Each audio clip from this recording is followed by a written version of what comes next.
2 years, and he died. So I was going to propose something, yeah. We're live on YouTube. I know. Okay. So let's take. I want to take question story number 8, so we can drop. I've decided to do the 6 trillion naira as just the CBN redesign one Okay, let me because that is basically what that story is about. But you want number 8? Gotcha.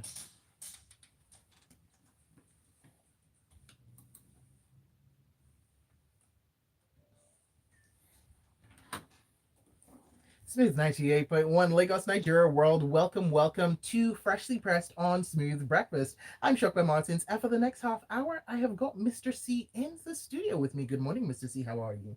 Good morning, Shopper. Good morning, Lagos. I hope we had a good weekend. And this is the end of the 10th month. Christmas is round the corner. Ah, yes. Are you looking forward to Christmas? Yes, You are? Okay, yes. good, good, good. You're not? Oh, you got cash in your wallet, huh? You're not? I'm looking forward to it. Seriously. Yes, but just wondering about how much my salary will buy nowadays with all the Christmas prices that are about to come on up, So, along with the rest of the prices. so just think of the joy that comes with the season and friends and family that you'll be surrounded by, and Yes. you'll be fine. Yes, so we'll be looking at each other over grains of rice. Thank you. All right, so welcome. You can join this conversation. We're already streaming live up on youtube.com/smooth 981 FM Lagos. Go over there, leave your comments up on the live chat, and see what happens in the studio. You can also send WhatsApp messages to 0809 4440981 or take things to Twitter using that hashtag FreshlyPressed981. All right, so let's get straight into the stories for you today. We'll start off with this one from the Daily Post. Buhari summons security chiefs to emergency meeting amid Abuja terror alert. So we were alerted to this on Twitter, and the emergency security meeting is billed to hold later on today in Abuja. So in a series of tweets, the presidency said the meeting is aimed at strengthening the security network across the country because we've seen over the past week and really since the alerts that were posted by the United States, the United Kingdom, and then other countries following suit, that several government and private establishments have been shutting down their operations over the fear of attacks by these terrorists that have over the years kept the country hostage. And the ones that we have seen, that's all well and good. And the countries that have actually put out the alerts, but some of the countries have just been very quietly, very methodically getting their people out of the area and out of the country. Mrs. C, my goodness, the developments that are coming along. But what do you make of this? So you're very correct, Shopper, that a lot of countries overtly and subvertly have removed a lot of non-essential employees and their families away from Nigeria. And people who are left are essentially the core people, the people that are needed to run the missions. Even with the core people remaining, they've sort of reduced the services they offer. So it's reduced access, reduced visiting times, and all the sort, yeah. Mm. Now, it's instructive that our government isn't taking this matter lightly, and we're aware of operations that have been conducted within the past 10 to 14 days. So it appears this plot to attack a single location or a series of locations has been on for a bit, and that has informed the posture taken by the foreign countries and even by security agencies. So this meeting is a further development because the president now wants to meet physically with his security chiefs Mm. and hear from them directly what the current situation is and what they plan to do. Because let's not forget, campaign season has started. We're in the run up to Christmas, and it's during Christmas that there's a lot of activity. There's an inflow of forex into the country because our loved ones come back for Christmas. They bring in foreign exchange. There's a lot of commerce. There's a lot of business activity that goes on towards the end of the year, especially in the entertainment and the cultural sectors. Now, that will not happen if there's a continued threat of a terror attack or Mm. attacks. Even the hospitality sector will suffer because people will be afraid to go out. if they know that there is still the possibility of an impending attack. Now, we've seen certain commercial centers in Abuja already shut down because of this terror attack, because, like it or not, they are soft targets and they do not want to deal with the possibility of being the victims of an attack. So, the bigger question here is, beyond this meeting,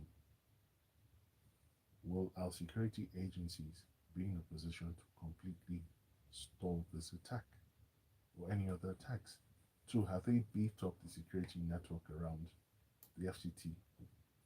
Now, the second question is this: beyond the FCT, there's 36 states in the Federation. If you prevent them from attacking here, there's already credible evidence that abounds in the public space that the sleeper cells have been set up in a lot of Nigerian states, and it is widely believed in security circles that there are sleeper cells in Lagos State.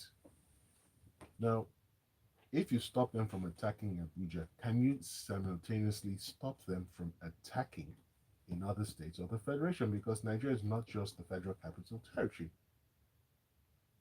Nobody wants to see an attack in any state of this country this year. We don't want to see, because we cannot deal with it and the aftermath. So the security agencies, they have to ensure that as they're concentrating their efforts on Abuja, they should also make sure that we prevent any attacks on any part of Nigeria. So, well, that's a tall order, but we wish them the very best. Right. Okay, let's take a look at this next one in from the Daily Post 2023. Publish sources of your campaign funding. Serap tells Tinubu, Atiku, and Obi. And I have to just say, I'm going to go on a little bit of a tangent here, but I wish our headlines would acknowledge that there are other presidential candidates, because actually what Serap requested was for all presidential candidates. And usually, as you go into the news, past the articles about these three presidential candidates on the parties that a number of people are watching, they do go on to say, okay, there are other presidential candidates. Just putting that out there. As I now go into the article. Okay. So this was in an open letter the weekend, signed by the Deputy Director, Kalawole Oluwadare. The organization disclosed that the transparency would then help to curb inappropriate influence on political candidates and ensure equality, fairness, and accountability in the country's democracy. Are we going to see this happen, Mr. C? Okay, that's a very good question, and I'm going to start from there. The 2019 elections, the APC and the PDP have still not submitted reports of campaign funding. So I will be shocked and truly surprised if anyone expects them to then comply with this request from Sarah. Now, Labour Party is a relative, well, I don't want to say they're a relatively new party, but I would want to hold my breath out and believe that because of the stature of their candidate and his perceived public stance on integrity and transparency, that they will be the difference. But the proof is in the pudding, isn't it? Yes, so we wait, because these reports should come in from time to time. So we should be expecting a report, say, end for October, in the next 2 weeks. We should be expecting a report for November, December, and probably January. So we wait and see. Now, why the newspapers continue to refer to only 3 candidates? Yes, there are 18 presidential candidates, believe it or not. And I dare say at least 9 or 10 of them are not serious. That's the gospel truth. In your opinion, because some people are taking them seriously. Fine. But there's nothing to show from their end that they even plan to contest this election, let alone win it. They're extremely quiet. Now, these are the 3 guys who are tipped to be in. So these are the guys tipped to be in the top 3 in whatever order. But okay, so in whatever order. But I know that we've been hearing from the presidential candidates of the NNPP. We've heard from Showore, who just released his manifesto.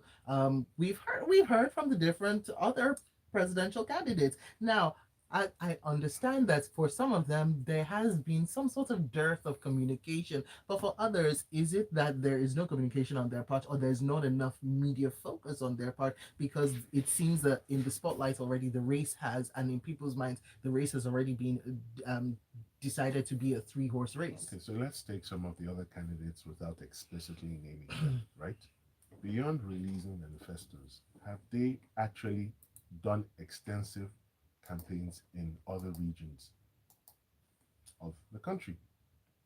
So for a candidate who doesn't belong to any of the perceived big three or big four parties, you have a Herculean task in front of you. And you cannot do that by just randomly dropping your manifesto and anonymously that it escapes a lot of attention. And then we're then wondering, you belong to an anonymous, seemingly anonymous party, and your party really has little or no footprint around the country. What's the plan? Beyond the printing, beyond presenting a manifesto, what is the plan? When are you planning to speak to that manifesto? Hmm. Okay, now, Mr. C, let's just sit a little with this one, right? Just very quickly. So, in what would you want for the future of these parties to be, or these, in the public perception, it would seem they would seem to be non-existent parties. What would you want for their future to be? Because we've already seen INEC coming out and cleaning up the amount of parties and who have had names but no presence in the different states. Okay, what would you want now? So it's a long term game for them. It's not short term. So, for example, Sure Rest Party, I don't even know their name. I know there's a party. Now, where are they in the southeast? I would really love to know. Where are they in the south? I would really love to know. Where are they in the northeast? I truly want to know. Where are they in the northwest? I would like to know. So, what they need to do is, like I said, long term, begin to hit the major stations and constantly provide your views on policy, provide your views on the nation, and you will remain in the consciousness and the minds of Nigerians. But you cannot emerge now. Once the election is over, you ghost for the next 4 years, then you reappear like some annual apparition and say you're contesting the next election. It doesn't work that way. You have to build. You must have a foundation before you start. In the UK, we have the big two parties, but then you have the Liberals, you have the Green parties, and from Mm-hmm. time to time they're presenting to the UK populace what their positions are on any policy decision. So the UK populace has an idea of where each party stands with respect to any policy issue. So when it comes to an election, they just then have to decide, okay, of all these positions, this is a position I'm comfortable with at this point in time, and I'm going with it. All right. Africa Action Congress, just so you know. Let's move on. Leadership now. Buhari shocks finance minister, backs Emefiela on Naira redesign. I have to say these clickbaity headlines. Moving along, let's just get into the heart of the matter. So, the president yesterday said that the decision of the Central Bank of Nigeria to launch new designs and replace the high value Naira notes had his support and approval. And of course, this of course has to be tied into the history and the back and forth that's been going on from when we heard from the Minister of Finance, Zainab Ahmed, who told the Senate Committee on Finance last week that she and her ministry were not consulted, saying that CBN didn't consult her ministry before taking the decision to redesign the Naira notes by December. But speaking at an interview, a Hausa radio interview, um, the president, in a statement by presidential spokesperson Garba Shehu, said the reasons given to him by the CBN convinced him that the economy stood to benefit from the reduction in inflation, the currency counterfeiting, and the excess cash in circulation, and said that he didn't think that 3 months was too short of a time. I want to read a particular quote. So, people with illicit money buried under the soil will have a challenge with this, but workers, businesses with legitimate incomes will face no difficulties at all. Hmm. Would Uh, you agree? Not exactly. Okay. So people with illicit money. So if you want to store money as a medium of value, it's not the naira. So you have the ability to access large amounts of money illegally, unlawfully. What do you do? What should you do? You should immediately convert it to foreign exchange, whether it's the pound sterling, whether it's the euro, whether it's the US dollar. That is easier to store than large amounts of naira that each day the naira actually loses real value. Now, beyond this, I think the finance minister got this all wrong from the very start. The CBN governor is responsible for monetary policy. Denomination of currency, removal of currency, destruction of currency falls under their mandate. It doesn't fall under her mandate. But that having been said, it speaks to the relationship between the two of them, and it speaks to how wonderful that relationship is, that she wasn't even given the courtesy. She claimed she wasn't given the courtesy of being told what was going to happen.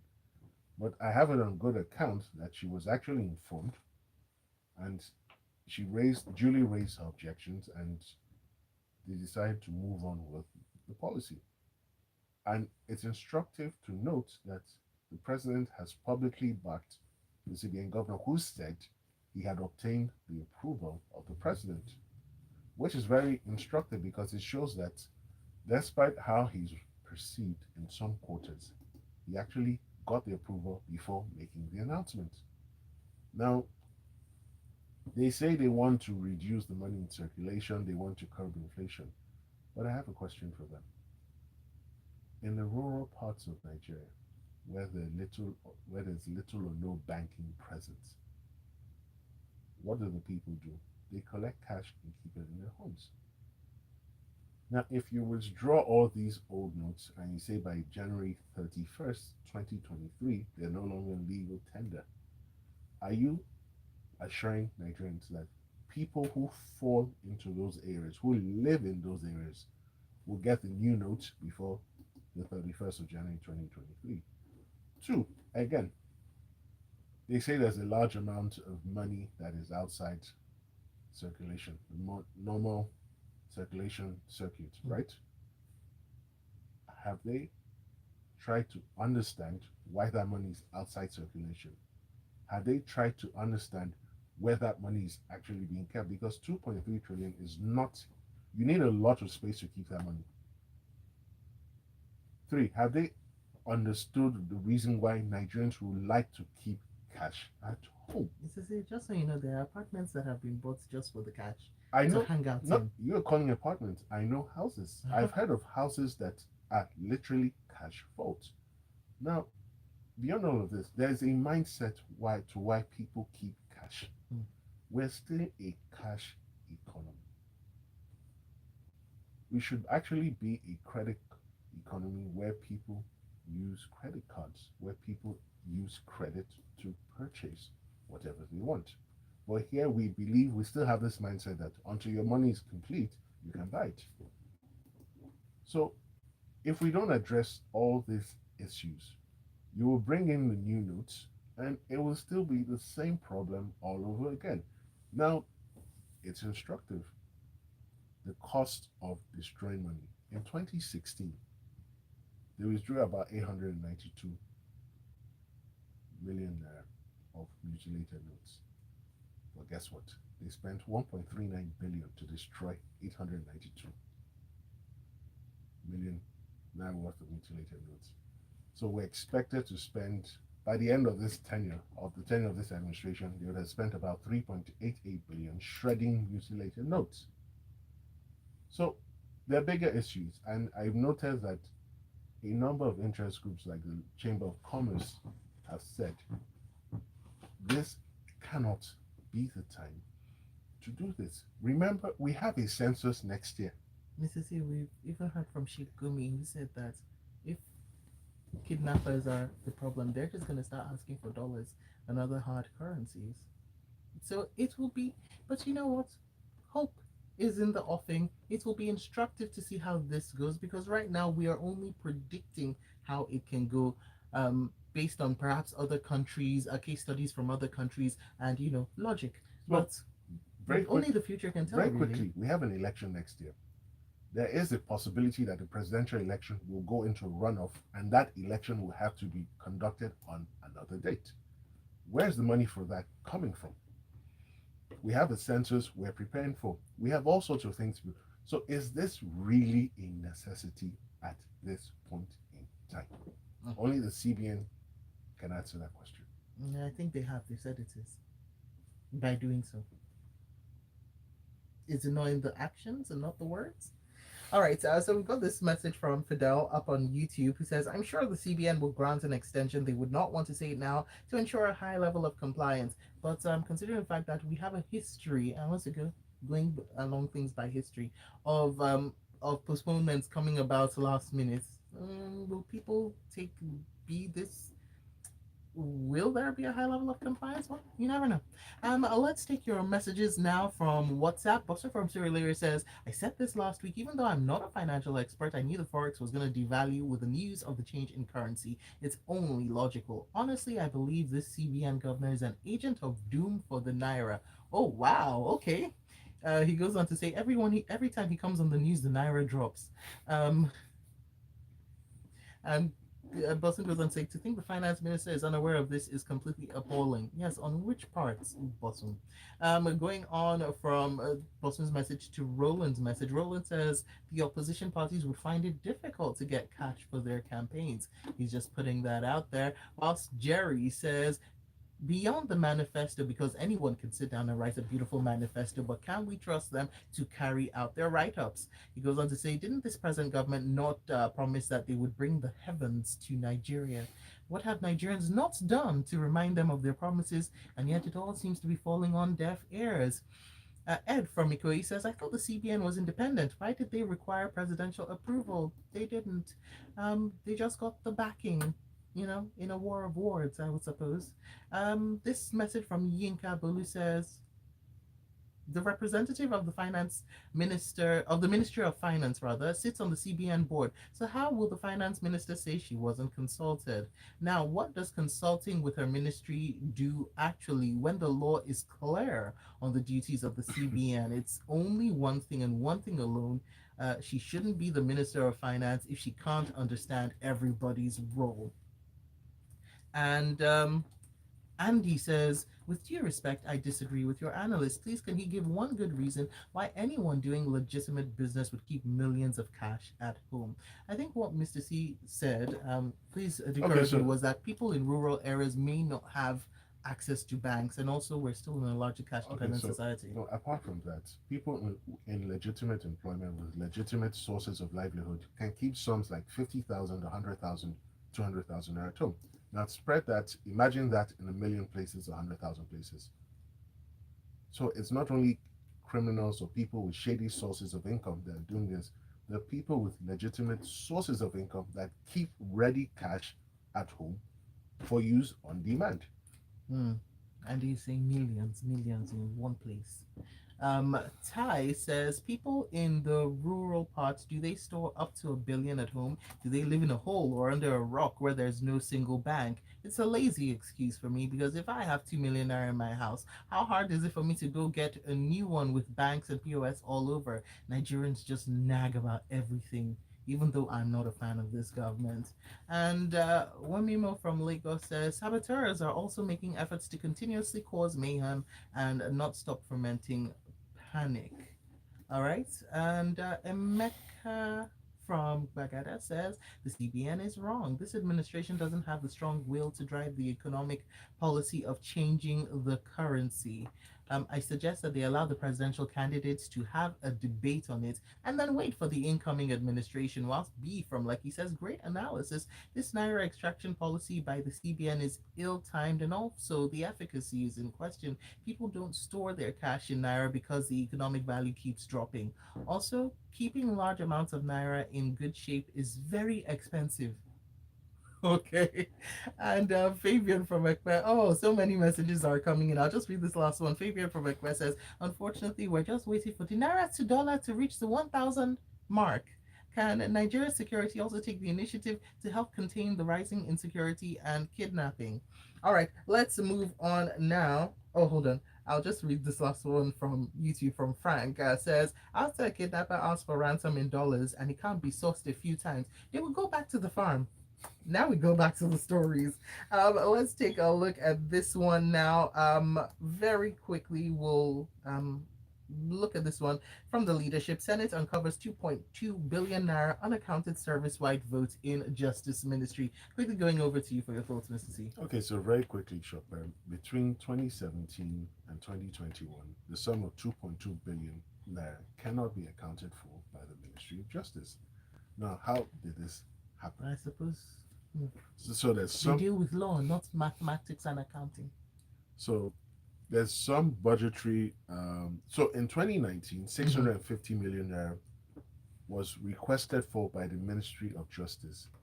Guess what the description for that money was? Critical needs. You can't make this up. But in the ministry's records for 2019, there's no mention of 650 million or critical needs. It gets better. In 20 in 2017, the Ministry of Justice received 955 million, but only accounted for 549 million. What's happening with the Ministry of Justice, Mr. C? In 2018, they claimed to have received 492 million, but in actual fact, they received 591 million. So each year, there has been some unexplained discrepancy between what they claim to have received and what they actually received. And they now say they're going to start looking for the letters and the documents of request and approvals. But it begs the question, this is the ministry that is headed by the chief law officer of the Federation. You would want to think and hope that if any ministry escaped this sort of shenanigans, it would be the Ministry of Justice. And just to put it out there, 200 billion naira is actually missing from a lot of ministries and departments and agencies. So, actually, for me, Mr. C, this begs the question of what is going on with the oversight and the auditing of these ministries. Because what um, can frustrate me is when we get to a story and we hear about a ministry, a department, an agency, whatever, coming to the defense of their past years and how and the discrepancies. Why have we allowed there to be a history, to be a pattern in which we see sums of money missing, disappeared, caught up in fires by snakes and eaten by monkeys? Why does it take so long for the discrepancies to come to light? So we have no real identifiable reason. We can only speculate if we choose to speculate. Now, you would think that like you rightly said, some of these things should have been discovered much earlier or brought to the public's attention much earlier. Why they bring it now could be that there's been a disagreement or there hasn't been a meeting of the minds concerning this issue. And they realize now, look, you don't hold these guys now, they're gone. So it's really shocking, and I would love to hear what the official response of the Ministry of Justice is to all of this. But be honest, it's a wide pattern of impunity across all the ministries, departments, and agencies.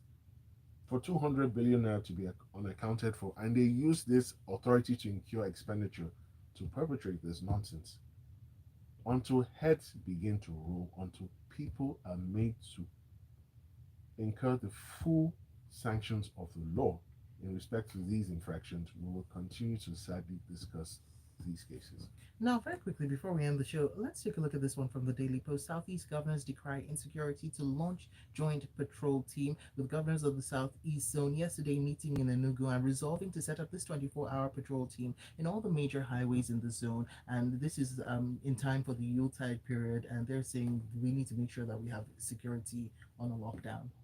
So I hear them intend to. I was expecting they will be announcing they have started. And two, they say they're concentrating on the Yuletide season. Dear governors, I disagree. It's not just during the Yuletide season that the security of your inhabitants needs to be guaranteed.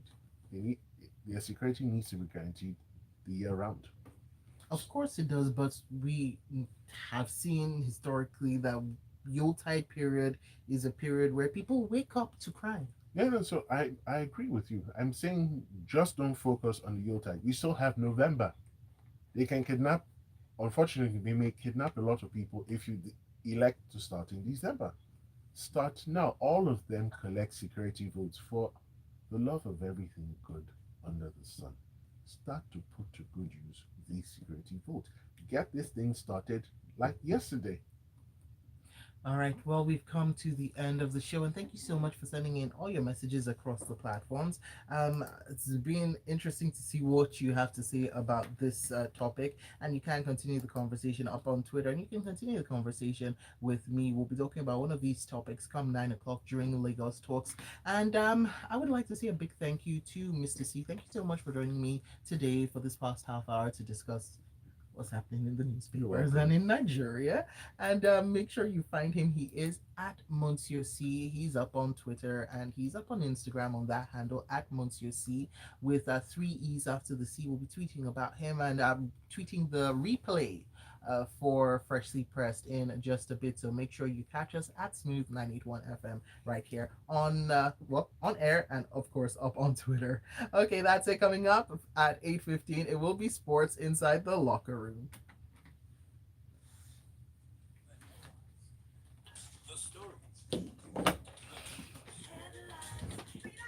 Oh, so many messages. Are you serious? So you know where to pick your Lagos stocks from? You don't? It's